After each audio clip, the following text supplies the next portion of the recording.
बच्चों, आज हम कक्षा 10 विषय सामाजिक विज्ञान यूरोप में राष्ट्रवाद का उदय पार्ट 7 देखेंगे, जिसके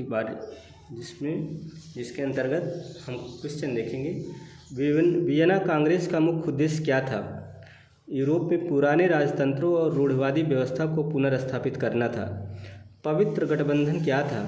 रूस, प्रशिया और ऑस्ट्रिया का एक समझौता जो प्रांतियों को दबाने के लिए बनाया गया था, वही पवित्र गठबंधन था।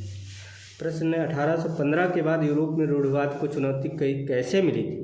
1830 और 1848 की क्रांतियों, राष्ट्रवादी आंदोलनों और गुप्त समाजों के माध्यम से चुनौती मिली थी।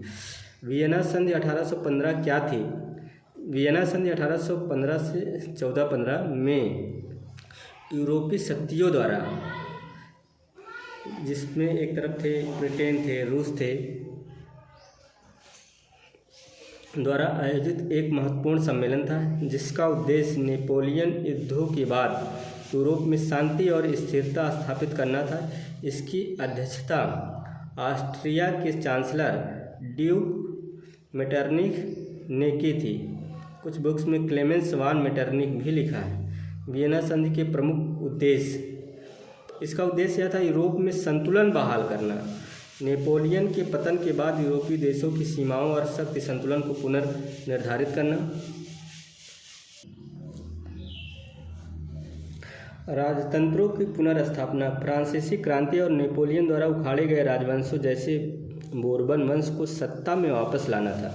क्रांतिकारी विचारों का दमन, लोकतंत्र और राष्ट्रवादी आंदोलनों को रोककर यूरोप में रूढ़िवादी व्यवस्था कायम करना। फ्रांस को नियंत्रित करना, नेपोलियन के युद्धों से उत्पन्न अराजकता को रोकने के लिए फ्रांस की शक्ति को सीमित करना। प्रमुख व्यवस्थाएं क्या थी? सीमाओं का पुनर्निर्धारण किया गया। फ्रांस को उसकी 1752 की सीमाओं में वापस लाया गया। नीदरलैंड को बेल्जियम के साथ मिलाकर एक शक्तिशाली राज्य बनाया गया। पोलैंड को विभाजित कर प्रशिया, रूस और ऑस्ट्रिया में बांट दिया गया। राजवंशों की पुनर्स्थापना हुई। फ्रांस में लुई 18वें को राजा बनाया गया। इटली और स्पेन में भी पुराने राजवंशों को सत्ता दी गई।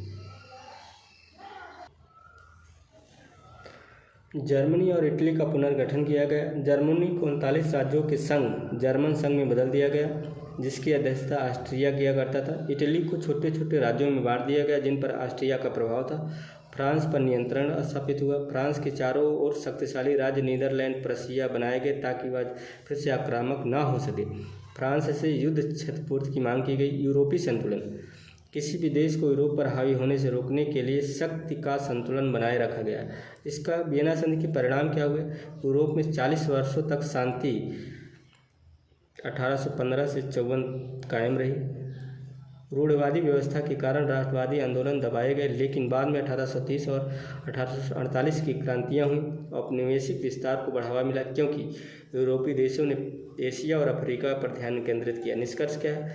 वियना संधि का मुख्य उद्देश्य यूरोप में शांति बनाए रखना और क्रांति तथा नेपोलियन से प्रभावित परिवर्तनों को समाप्त करना था। यह संधि यूरोप की राजनीति में स्थिर करने की दिशा में एक महत्वपूर्ण कदम थी। बच्चों, इसके आगे हम अगले भाग में देखेंगे। बहुत बहुत धन्यवाद।